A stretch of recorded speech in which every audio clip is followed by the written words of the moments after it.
Hello, everyone, and welcome to Conversations with Kate. I'm so glad you're with me tonight because you have the wonderful opportunity to meet my friend, Rabbi Beau Shapiro. Welcome, Beau. It's so great to be here, Kate. Thank you for having me. Nice to meet everyone. I suppose this qualifies as meeting each other in this crazy COVID these days distance, right? Yes, absolutely. It really does. And I'm just I feel so blessed, not only to have the opportunity to lead a sort of a grand old church, but there you are, one of the amazing leaders of this grand old temple. I mean, how long has Wilshire Boulevard Temple been there? So Wilshire Boulevard Temple is the oldest Jewish anything in Southern California. We were founded in 1862, which I like to say, just to give people a frame of reference. It was in the midst of the Civil War, and Lincoln was president. Our campus just there in Koreatown, adjacent to you guys, was built in 1929. I'm not sure exactly when St. James was built, but right around the same time. So was Wilshire Christian Emmanuel Presbyterian. Years earlier. Right, yeah. All Wilshire Christian Emmanuel Pres, all around the same time. And we've been there since 1929. Yeah. Amazing, amazing. And it's a beautiful, beautiful building. And for those of you who are seeing this as a video, I'm going to ask Justin to put up an image right now of the exterior. It's just gorgeous. I mean, what can you tell me about what we're seeing here? So it's kind of a unique architecturally. It's sort of this combination of Moorish architecture, of Byzantine architecture, and also of sort of the theater, I would say, and the illusion of Hollywood. Rabbi Edgar Magnin, who was the senior rabbi at the time and who really was the driving force behind building this campus, traveled to Western Europe the summer before they began planning. And so it does in many ways. We hear a lot in our community when people who haven't been walk in, they say, oh, it feels so much like a church. Because with rare exception, it's not typical for Jewish communities to build sort of these grand cathedrals. But this was modeled in many ways after these great European churches. And also we were just talking about, other churches, you guys being built at the same time. This was also very much in the 1920s, the Jewish community's way of saying, hey, we're here too. And we have our big grand cathedral on the big grand boulevard, just like you. The big grand boulevard. That's right. It must have been the 1920s in Los Angeles must have been one big construction site, because it seems like Hancock Park was built in the 1920s. All of our houses of worship were built in the 1920s. It must have been an explosion. I mean, I think it was an explosion of construction and rampant police corruption.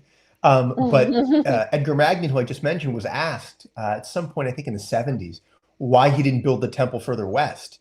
And he sort of answered by saying, you don't understand, there was no further west. Western Avenue is called Western Avenue because it was the western edge of town. It was the oh my gosh, that's incredible. I didn't know that. There's an Eastern Avenue too on the east side, but past Western was, the sticks.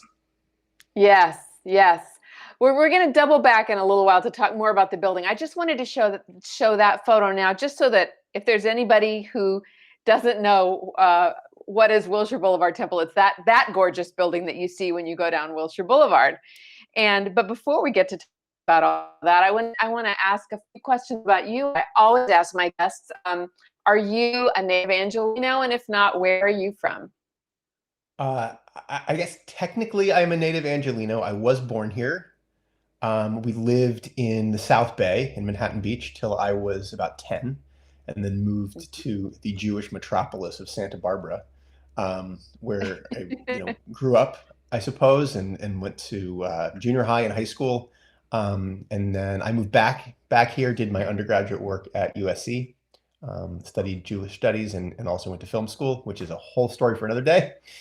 And then with the exception of my first year in rabbinical school, my first year at seminary in Jerusalem, have lived here and nowhere else ever since.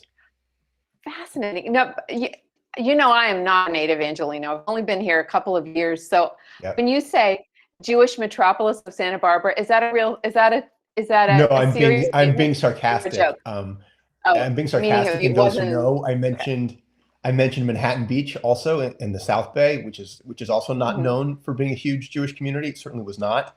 I remember being in, I think it was maybe second grade, and my mother really wanted me to be friends with this kid who was kind of a bully, who lived, one village over in Hermosa Beach.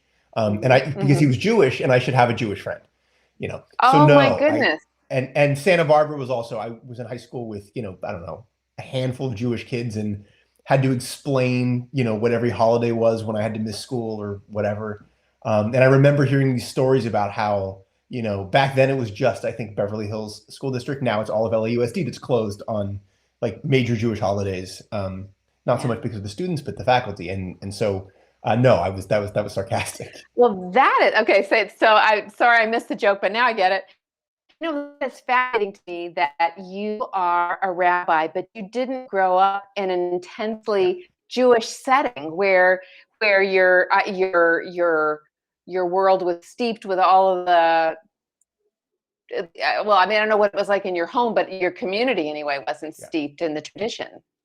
Absolutely, and our home. I absolutely grew up in a Jewish home and a Jewish family, but I would say I grew up in a family like 95% of the families at Wilshire Boulevard Temple, and most other non-Orthodox, certainly Reform congregations, which is we knew we were Jewish. It was an important part of our lives, but it was not a major part of our lives. I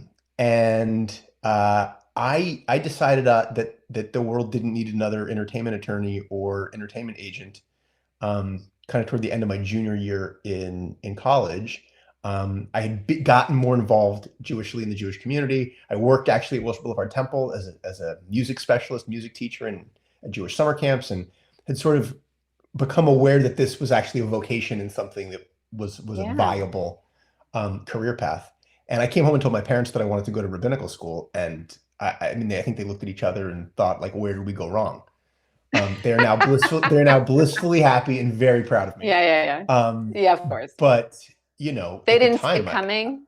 They definitely didn't see it coming, and I don't think they understood it. And I completely understand that. So no, I absolutely did not grow up in, I would say, a particularly observant or traditionally observant family, which is not uncommon at least for Reform and to a certain extent conservative rabbis, I would say. And Wilshire Boulevard Temple is Reform? That's a fair statement. We technically are no longer a member congregation of the Reform movement. So one could say that we're simply a liberal or progressive synagogue, religiously liberal or progressive, not necessarily politically. Politically, we're incredibly diverse. But I think it's fair to say we're a Reform synagogue. We use the Reform movement's prayer book. The style of our worship is very much, I would say, in the center of the Reform movement. And with two exceptions, I think I'm right, all of our clergy were ordained by the Reform Movement Seminary. Mm-hmm. So there was this moment at some point toward the end of college when you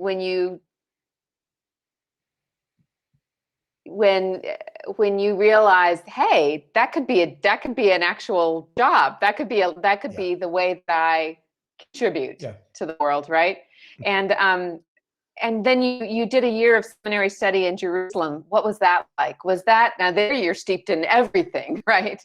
I mean, yeah, it was on the heels. I never went to Israel as a kid. My first trip to Israel was a Birthright Trip. Many may know about Birthright. It's a hugely funded organization that provides, in essence, free 10-day trips to Israel for anyone with one Jewish grandparent, basically. Did you meet your wife? Did you meet your wife on a plane? I did not. Okay. I met my wife here.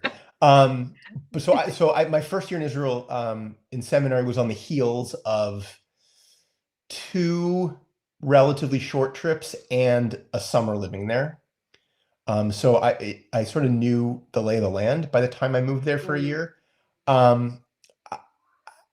It was a wonderful year in many ways. To be candid, it was a difficult year in many ways for me. I think that anyone who's ever lived in a faraway place realizes 2 things. That there's a day you wake up at some point, it might be a month in, it might be 6 months in, where you look in the mirror in the morning and you think, oh, I live here. I'm not, just visiting. And that's it's a different experience, right?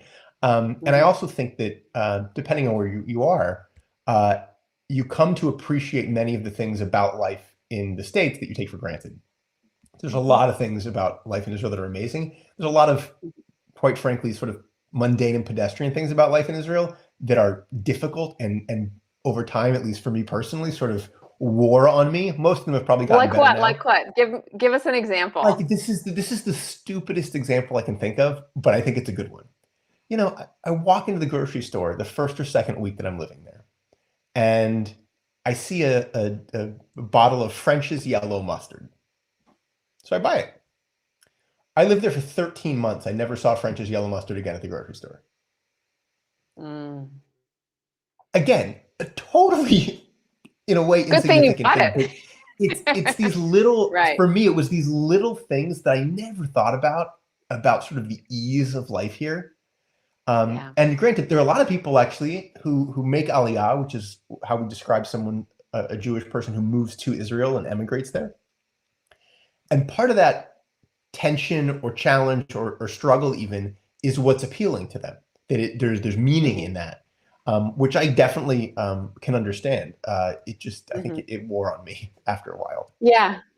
I think if you'd been moving there for your whole life, you would have made more peace with the mustard situation.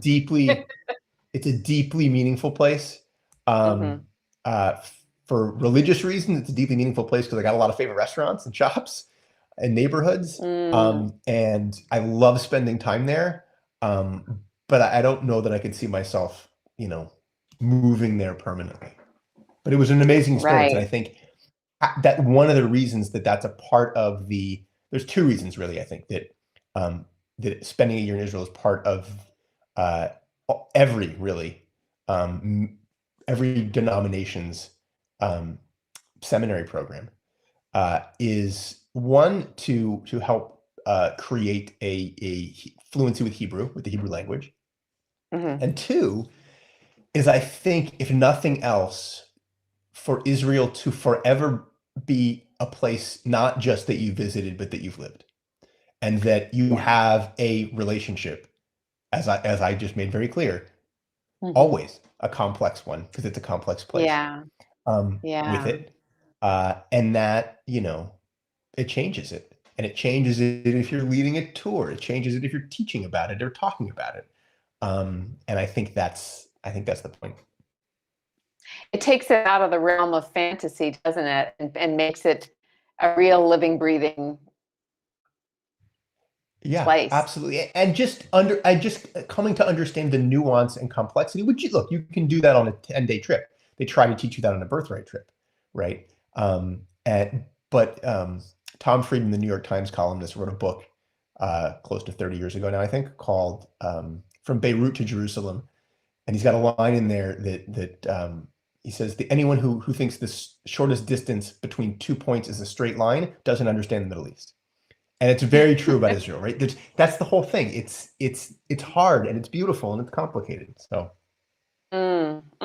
absolutely. So then you came back here. Have you always served here in Los Angeles as not rabbi? only have I always served here in Los Angeles, I have Always never at worked as a Wilshire rabbi Boulevard Temple? anywhere other than Wilshire Boulevard Temple. This is my 11th, and then my 11th year as an ordained rabbi at the temple, but this is crazy, I'm in my 18th year at the temple. I don't usually talk about my age, but I'm 37 years old. I spent half my life at Wilshire Boulevard Temple. I started as a sophomore in college, and with the exception of that year in Israel, although I think that, actually I can't say that, because during that year in Israel, I think I ended up doing something with a group from the temple who was visiting Jerusalem. And I was an intern at the temple, and I worked my way into a job that I never interviewed for. And I've never worked anywhere else. And I can't predict the future, but I can tell you that at this point in my career, I don't really have any ambition of ever going anywhere else. I think we're a pretty special place. Yeah. So say one or two reasons why for you this is such a special place. I mean, I'm not talking about the promotional brochure. This is what's great about Wilshire Boulevard. No. What is it that makes it sing for you? I think two things really in this order. First and foremost, the people. And I mean that sort of on both sides of the equation. The people I work with, my colleagues, and there's been change in that over my tenure, but it doesn't change the fact that they're all remarkable people who I have tremendous respect for, who I feel respected by, who I collaborate with. And one of the things that was appealing to me about the rabbinate in a place like Wilshire was the idea of having colleagues and not being all alone. And so I get to work with amazingly talented people and be inspired by them and pushed by them to be better. Men and women. Men and women, yes. Too, yeah. Yes. And then, it's the people who are part of the temple. We have about 2,500 families who are members of Wilshire Boulevard Temple. It's about 8,000 or 9,000 people. And they're amazing people. They are people, and this kind of gets to something else I think you were going to ask about, Kate, but they are incredibly diverse. We have captains of industries and CEOs, and we have teachers and, cab drivers and Uber drivers and everybody in between. People of probably every ethnicity. And they're all remarkable. And they all care a lot about the temple and being a part of the temple. And I get to meet them and I get to talk to them. I know we're going to get to I love the that. Karsh Center. So that was something I was going to ask you, because I had this image that Wilshire Boulevard Temple is so glamorous and that everybody there is sort of a Hollywood producer. But you're saying there's Uber drivers and teachers too? Yeah. We, to your point, we have, I think, this image in LA, and we have this image in the Jewish community, in part because of, and I think we're going to get to this too, in part because of, the enormous amount of money we've spent and reinvested into the neighborhood and into redeveloping the block that our campus sits on. Wilshire Boulevard Temple is this old Hollywood synagogue, and everybody who's a member there is super rich. And if you're not super rich, you can't be a member there, and all that. Nothing could be farther from the truth. Of those 2,500 families, about a third of them, synagogues are organized a little differently than churches in that we have membership contributions, annual membership contributions, almost like dues that people pay. Yeah, sounds like a great idea. It's a failing model, believe me. But a third of our members pay less than what our standard dues are. And that's everything from $1 a year to $1 less than what the standard dues are. To my knowledge, there is not another synagogue in the world that does that. There are other synagogues. to be fair, there are many synagogues, to be fair, that have dues relief and dues assistance, but that big a piece of the pie is frankly difficult to be financially, stable, right? It doesn't pencil out. We're lucky that we have some folks who are incredibly generous and are willing to pay significantly more than what a standard membership is, so that we don't have to say no to anybody. But we don't turn anybody away. Anybody who wants to be a part of the Temple family, they're welcome, and we'll figure it out. Wow. But I agree that that's sort of the sense. The question I get a lot sometimes, especially from people who aren't from LA, is like, do you have a lot of movie stars and celebrities who are members of the Temple? Yeah, I wanted to ask that the answer question is not too. really. The answer is not really. A couple, and some of that comes from, I mentioned him before, Edgar Magnin, who was the senior rabbi for like 70 years, and he was very much in that world. The building was in large part funded and built by studio heads, by Louis B. Mayer, by Warner Brothers, by this Irving is a Thalberg, by perfect. Carl Lemon, Yes. right. Yeah, I'm the teeing it up for you. great figures of that time. And it's still the case, I would say, that we tend to lean, when it comes to the entertainment industry, toward the back of the house side, whether it's studio heads or producers or agents or managers, not so much to the talent in front of the camera, as it were, side of things. So I would love to take this opportunity to ask if Justin could put up some of the images of the inside, the sanctuary, because there's something very interesting and unusual about how it was designed. Well, here's a gorgeous shot. Tell us what we're looking at here. So it's a little distorted just because I think it was this was taken with I don't know what it's called, like a 180-degree lens or something like that. So this is a picture taken from the back of the balcony. So the synagogue is oriented just like all the churches on the street. There's 25-foot tall teak wood doors that open onto Wilshire Boulevard. You walk into the back. This is from the top of the balcony, looking north, as it were, right? Your back's to Wilshire Boulevard. And what you see here in the foreground at the bottom is on the bottom level is the pulpit with our organ grate, our organ above it, chandeliers hanging, and then these octagonal coffers you see is the interior of the dome that you see if you're walking or driving down the street. And those coffers, as you can see, get smaller as they move up. So the result is that when you're standing in the room, it's about 10, 11 stories tall, but it looks like it's about 20 stories tall because an optical illusion is created by the diminishment in size of those coffers. And then that is top, so Hollywood, right? Right. Isn't that like a Hollywood sort of almost like these guys, and this kind of gets to the murals, these guys built movie sets and this was their business, right? So there's a lot of sort of almost optical illusion type things. What is the blue? What is the blue circular section? Great. So that's an oculus. I kid you not, just like the Pantheon, because I mentioned that, Rabbi Magnin traveled to Europe the summer before, meant to be like the Pantheon. So that's an oculus that is actually open. And what you're looking at that's blue is the dome you see if you're walking down the street is an exterior copper dome. This octagonal coffer dome is actually suspended from that exterior dome. And there's a little bit of interstitial space between them. So what you're looking at through that open oculus is the interior of the exterior dome with some blue light washed on it. And then around that oculus are Hebrew letters that you can't quite make out in this picture, but they're Hebrew letters. And they are the letters and the words of what is sometimes referred to as the watchword of the Jewish faith, the words of an imperative called the Shema, which is basically our statement of monotheism, that there is one God. And if you could turn to the next image, what's exciting about this is you taught me when I visited the temple one time that it's very unusual to see depictions of human figures in a Jewish temple, right? Absolutely. And why is that? So let's Justin, let's actually go back just to the big room for just a second. And I'll point out to people, if you look, I don't have a cursor, but if you look on the left and right side, there's some arches and blue stained glass windows. Above those, you'll see kind of some murals. In the center, above the organ and the pulpit, you'll see some murals. And then down very close to the bottom, wrapped around the room, you'll also see some murals. So I know we have some individual shots, but the room has many, many murals in it. They were painted and designed by Hugo Ballin in the 20s. He was the art director at Warner Brothers.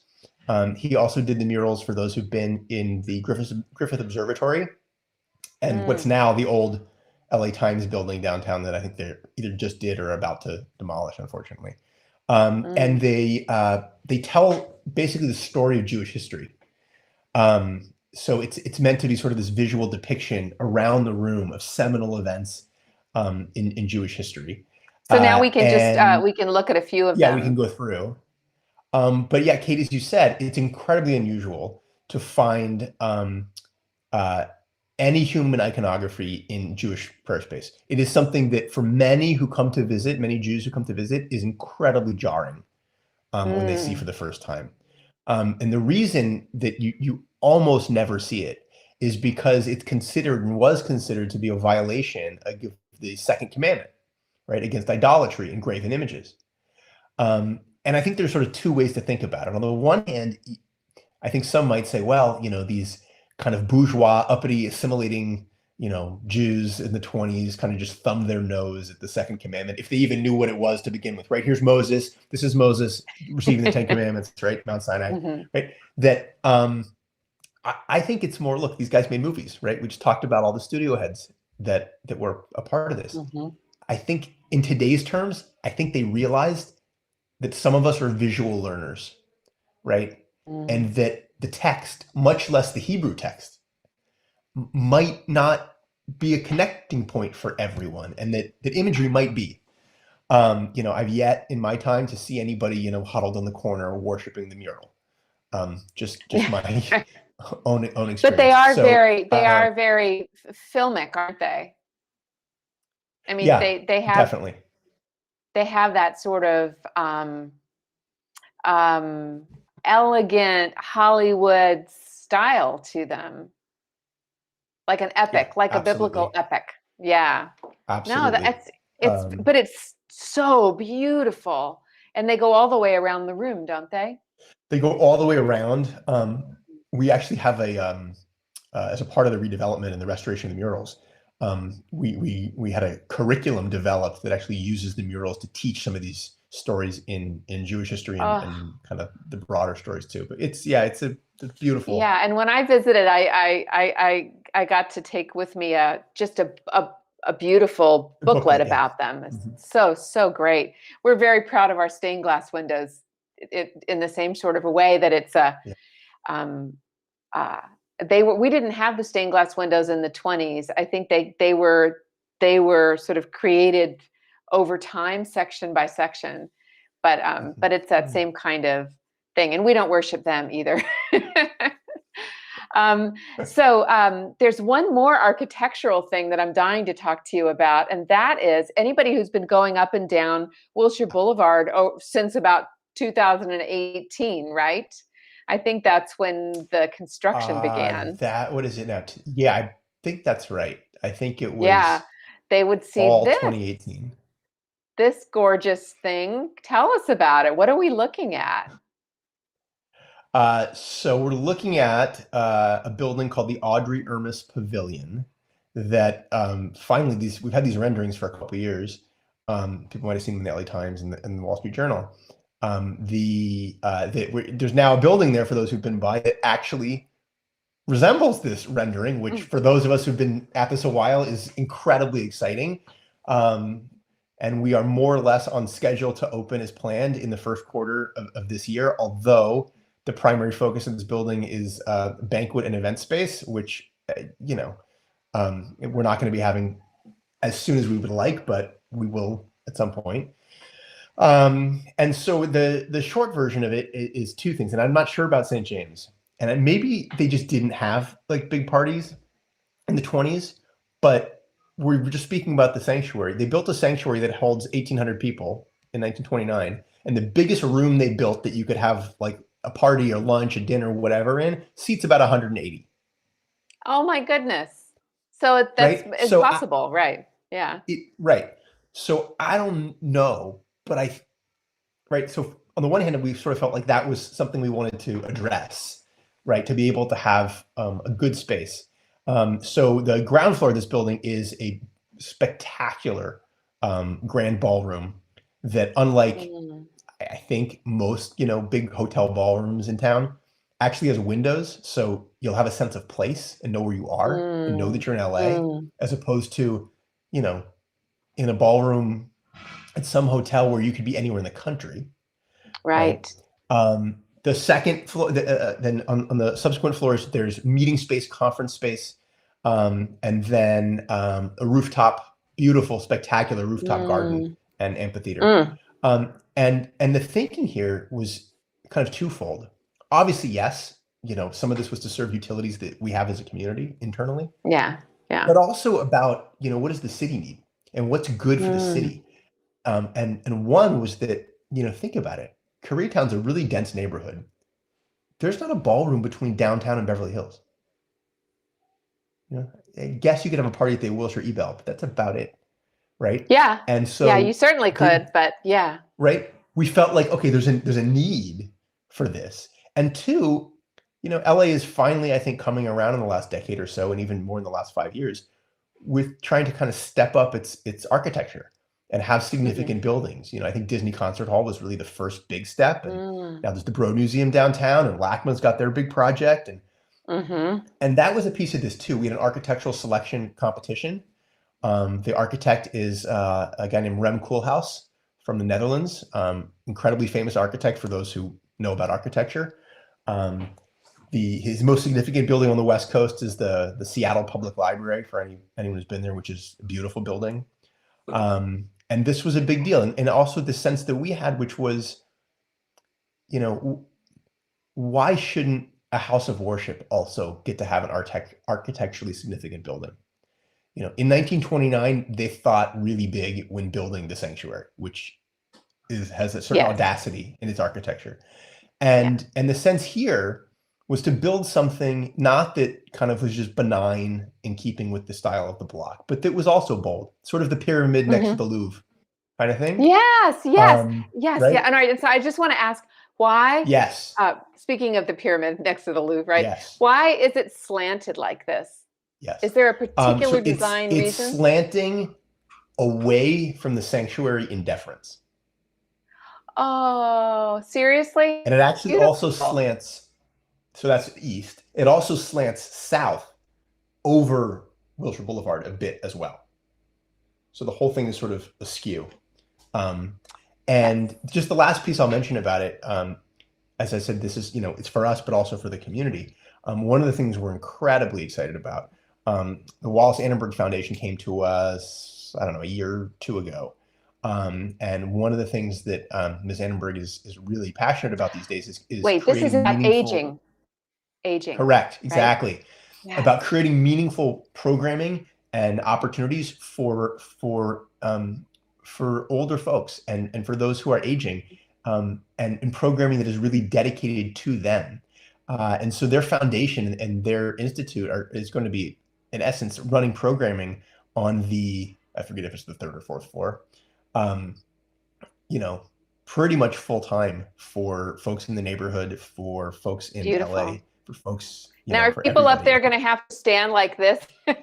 No, inside the building, you don't sense anything. That's all. I know, inside, but it feels like it's so, and also love the window there too. I cannot wait to see it. I really can't. I was on a tour not that long ago, and it actually on the inside starting to actually look like the building, which is just so exciting. Now, are people other than the Jewish community going to be allowed to use it as well? Absolutely. Korean weddings, anybody. Yes. This is a building for Los Angeles. We're hoping that in 2024, when the Olympics are here, that there'll be opportunities for. Absolutely. We just hired. I'm forgetting her official title now, but we just hired a staff person whose entire job it is to run this building, and to make it a place where folks from all over the city, from all walks of life, come to celebrate. We want this to be a gathering place. Now, did you park? You are a really great parking structure behind the temple. Did you have to add parking, or do you feel like you have sufficient parking? We did not add parking. The parking structure was built. We did master planning for the block, so the parking structure was built anticipating a banquet facility on this part. Wonderful. And that's such a beautiful rarity too, to have parking on site. Yes, I mean that's the other thing, right? You can have a beautiful, gala here around tables for 500 or 600 people with plenty of parking. Where can you do that in LA? I don't where you're know. not waiting for the valet for an hour. Yeah, no, I'm green with envy, but also so happy for you because and for everybody, because we'll all be able to enjoy it. So I could conduct a very large wedding at St. James, but there wouldn't be space on our campus for and everybody could a walk large down reception. the street for a beautiful reception. Walk down the. I know. Imagine and talk about a nice interfaith experience. Going from one. Right. One house of worship to another like that. Exactly. Or I could take the red line, someone says in the chat, and somebody else wrote in the chat, if you wrote full caps, wow. I think if you took the red line, you would have to walk to the same station that you would get off at. Because our closest station coming from you is Western. So it's too close to take the red line. I think you would. It's not in the picture. My favorite part of the building is the roof. It's this incredibly beautiful landscape rooftop garden that I can't wait to I'm already thinking about my daughter's bat mitzvah, which is like 10 years from now. I know. I was just about to say cocktails on the roof, dinner downstairs. It's good. Yeah. Such good. So great. It's so good for the city. Now, speaking of good for the city, how's that a perfect segue? There's another thing that you do. You don't just think about architecture and worship services, but sorry, I have to push pause. One of my parishioners, Comfort, wants to know, what's the capacity of the ballroom? Ooh, great question. I don't know the exact number, but it's somewhere in the 500 to 600 range, seated around round tables, and closer to 1,000 if you wanted to do like a seminar. We're most likely going to use it as an auxiliary space for some of our high holiday services, conferences, things like that, right? We could have a large conference there with a big lecture, and then there's breakout rooms and conference rooms on the second floor, right? Yes. So we could do an interfaith conference. I'm going to hold you to that. Okay. I know. No. Well, I know you used to be the leader of the interfaith organization here in this part of the city, didn't you?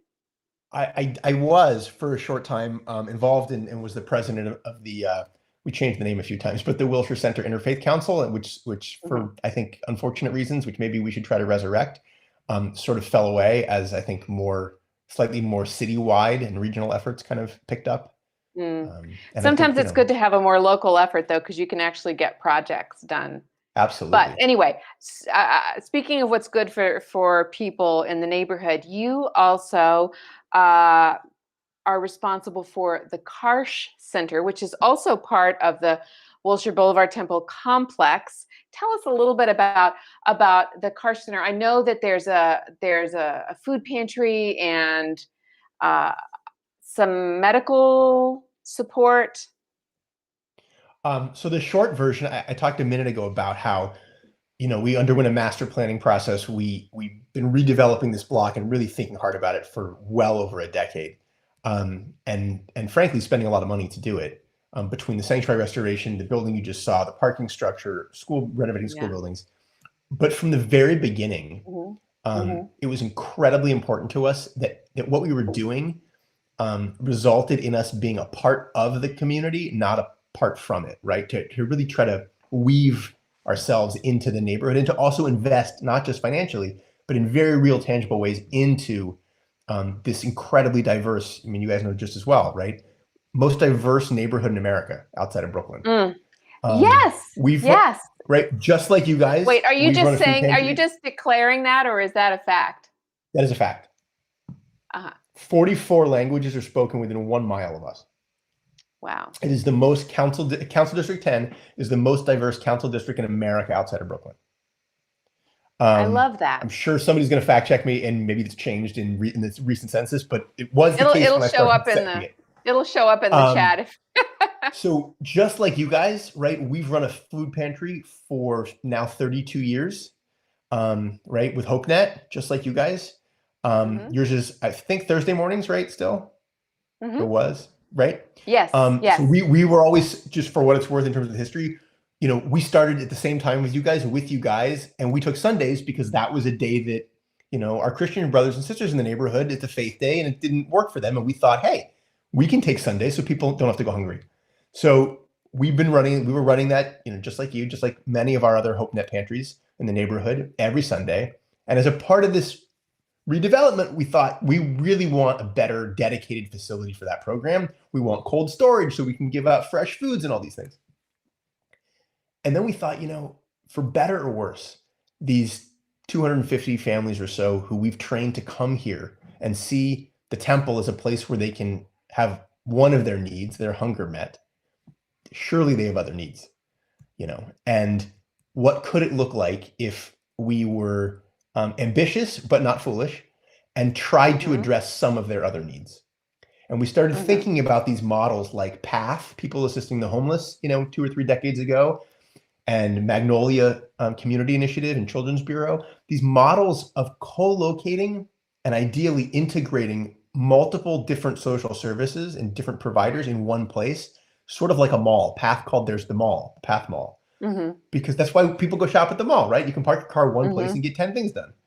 And if you're in the social service space looking to be served by a case manager, by a pro bono attorney, by a low cost dental clinic, what have you, and to get some food, and you're taking public transit, and you had to take a day off work to do it, it's impossible.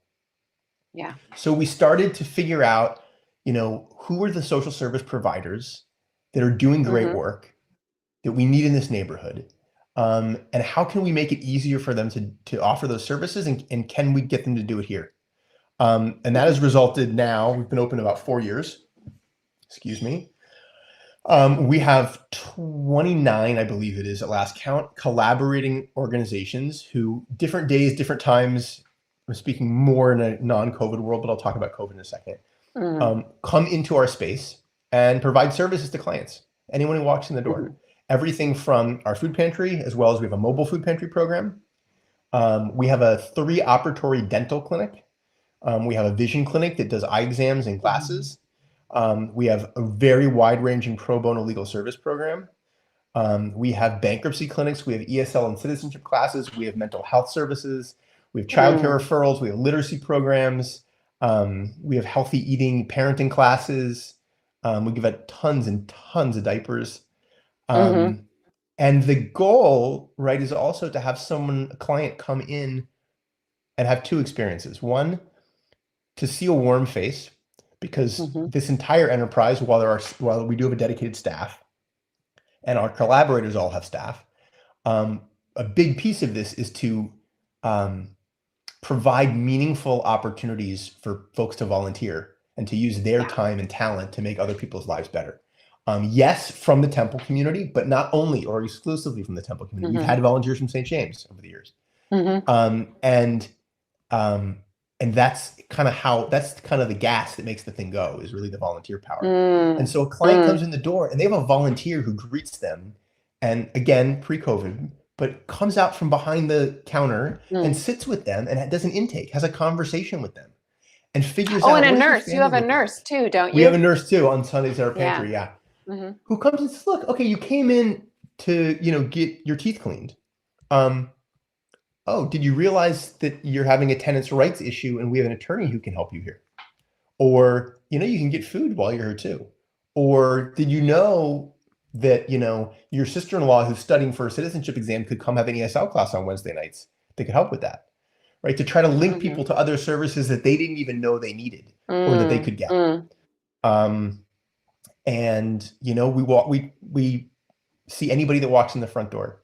Since COVID, we've pivoted a lot. We stayed open the entire time. I'm very proud of that. We helped many of our collaborators move the services that they could online, but as we know, there's a big digital divide, and a lot of the folks needing services, it's really hard for them to have access to the technology. So what we've now moved to in some spaces is they can come go sit in our legal suite and talk to an attorney, but the attorney's in his office on Zoom, but we have a computer there for them. Oh, right? that's We're doing the same thing wonderful. with therapy. But so we really doubled down That's a almost a year great ago now, idea. last March. We really doubled down on food and diapers. We thought, I mean, with the run of the grocery store and not being able, most of us, to get the groceries we wanted, I mean, all the more so clients who can't just run to Ralph's and can't pop it up on Instacart or whatever, right? Because what we saw, and we have seen throughout the pandemic, a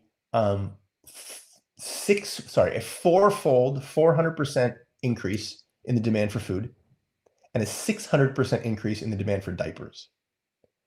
And so we said, look, that's what we're going to make happen for folks. So to date, these numbers might be a little old. To date, I think we're just over 150,000 meals and just over 120,000 diapers. Wait, meals? I didn't know you did meals. I thought you did groceries. We do a grocery bag. We calculate it in terms of how many meals the bag serves. Oh, got it. Yeah. Right. Yeah. Well, I visited and it's the sort of dental area and all of the kitchens. I mean, everything is just state of the art, beautiful, and I'm so impressed that you all had the vision to create something like that one-stop shopping idea. For us, and I think, and you know this well, Kate, and maybe others do too, that the entire social service space was birthed by faith communities. And somewhere along the way, I think in many places, not all, that tie got severed, right? There's still Catholic charities. There's still many faith-based social service organizations. But I see this as a returning to our roots, and very much for Jews as a returning to what we believe matters for so many reasons, but not the least of which was there is not a Jew alive in America who has to go back more than 2 or maybe 3 generations to find their ancestors standing in food lines, needing social service, because they were immigrants too. Now I know your pantry is similar. Now it's, a lot of elderly Asian Pacific American Islanders folks, lined up at our pantry on Sunday morning. But I had a volunteer say to me once, like, I look out at that line and that was my bubby. That was my grandma, on the Lower East Side of New York. What a stunning observation. And also, isn't it one of the pillars of is this a pillar of Judaism or a pillar of Wilshire Boulevard Temple's ethos? Both.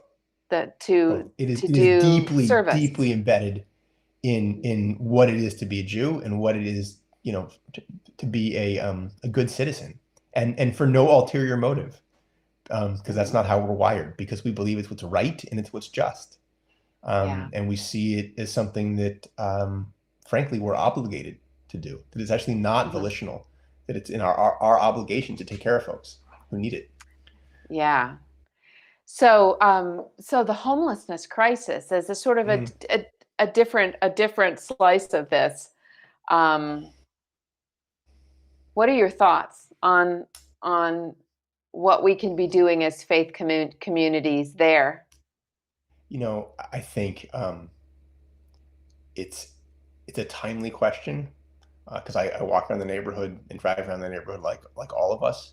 And it's very funny. I said the car center's been open 4 years, and probably for the first year, maybe even more, people asked me, do we get many homeless clients? What are services we provide for homeless clients?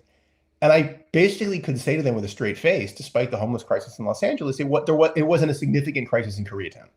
There was the guy who sleeps at the dentist's office on Serrano and 6th, but that was pretty much it. And then it was 1 or 2 tents on Harvard between us and St. Basil's, right? And now it's everywhere, right? There's an encampment juxtaposed with our parking structure entrance on Hobart. What we've seen has been an interesting progression, I think, which is that at first, and I'm told by those who know far more than I, that connecting folks who are the unhoused to social services is a challenge. There's a reticence to seek them. And And we saw that in the very beginning. We had volunteers walk over to the folks who were living in front of Basil's in the Parkway and say, 250 feet over here around the corner, you can come and get food and we've lots of services. We can probably help. Nothing, right? That has changed. We now have homeless folks who come in looking for services. We went from 1 or 2 homeless folks in line on Sunday mornings for food to, a significant number, which saddens me because it shows that the need is there, but also in a strange way, I think makes me happy that at least they're walking through the door and we're able to help. Yes. And, we have a couple of questions in the chat about this. And one is, can you say more about how you're engaged with mental health and substance abuse issues for our unhoused neighbors? Because those are issues that present, right? When you're... Great question. I don't want to misspeak. I don't know. I don't believe that we are providing mental health services to our unhoused folks at this time. Our for the most part, 2 mental health collaborators are the Southern California Counseling Center, which has been around for close to 60 years. Their main facility is south of us, sort of Pico and Normandy-ish, I think. And under normal times, they provide basic one-to-one, trauma-informed therapy services on our site. Not to say that someone who's unhoused couldn't make use of those services, but that's probably not the place that they're going to start. The other is grief support services through an organization called Our House. We have their first ever Spanish language grief group, and we have grief groups through Our House. So we're not doing substance abuse. We're not doing those issues, not because we don't think they're really important and don't matter. Some of it is balancing the fact that, remember, we have many other services going on in the space, often at the same time. And so it doesn't necessarily make it a facility that is most suited to have folks who have really serious mental health issues on site, because that can compromise some of the other services and other clients' experience. Yeah, I can imagine. Margaret Ecker, she's in the chat, and she's also saying she bets that we share neighbors from this demographic, Absolutely. and as well as the same deep concern about how best to be present for them, given some of those constraints. Margaret and I have often talked about how it seems to us that what our unhoused friends would appreciate the most would be a place to be, a place to spend some hours of the day where they could just relax. But I understand that it's not necessarily bumping up to the dental chair and the ophthalmologist and the million other meetings, but we, and for us, a challenge is we have a school, as do you, and so we also there's lots of things to think about there, but we're really yearning for a way to be able to be present for that particular demographic for more hours than the distributions. I think, Kate, I think it's such a good point. And I think it's hard, I think, because we have schools too. And as you know, because you've been there for many reasons, good and bad, we have to take security incredibly seriously. It was a big conversation when we built the car center, right? On the rest of our block, we operate under the assumption that is, unless you have a reason to be here, you can't be here. And then we create Karsh, which is the opposite. Mm-hmm. And our director of safety and security and I spent hours trying to figure out how can we, remain safe and let anybody walk in the front door, because we want to help them. Yeah, right. And we don't always get it right. That's the first thing I'll say. And some of it is kind of utilitarianism, right? Trying to, how can we do the most good for the most number of people? And absolutely the same as you with our schools and little kids. That also creates a whole other issue with, their parents and they're trusting us with their kids. And so I often am reminded of something that our senior rabbi leader says a lot about just sort of life, but particularly the temple, which is that we can do anything, we just can't do everything. Right? We I can do like anything, that. we just can't do everything, and certainly not all at once. Yeah. Right. And that's, really hard. There's a kind of a rabbinic proverb that you don't have to complete the work. You just also can't sit on your hands and kind of detest from it. Yeah. And I kind of remind myself of that on the days when I feel like, ugh, like we're not doing enough. We should be doing more. I know we're doing a lot, but we should be doing more. This guy's sleeping here. Can't he just sleep in the parking structure tonight? It's raining or whatever it is. Yes. And I, Yeah. yeah, Well, I do think there's so much promise in interfaith work, though, in divvying up the different things that we do too. absolutely. And also, look, it's something that we were very conscious about in putting together the pieces of the services that our collaborators offer at Karsh, which was to say, we don't want to duplicate something that's happening across the street, right? Our dental, and in the very beginning, I thought we were going to do like basic medical care. And then I discovered that the care clinic, federally qualified healthcare clinic, is catty corner from us. So why on earth would we do that? Guess what? Turns out care didn't offer dental and didn't offer vision services because they didn't have the space to do it. Right. So there, Aaron Pack and I figured out, I said, look, Aaron, what if you offer dental and vision on our facility?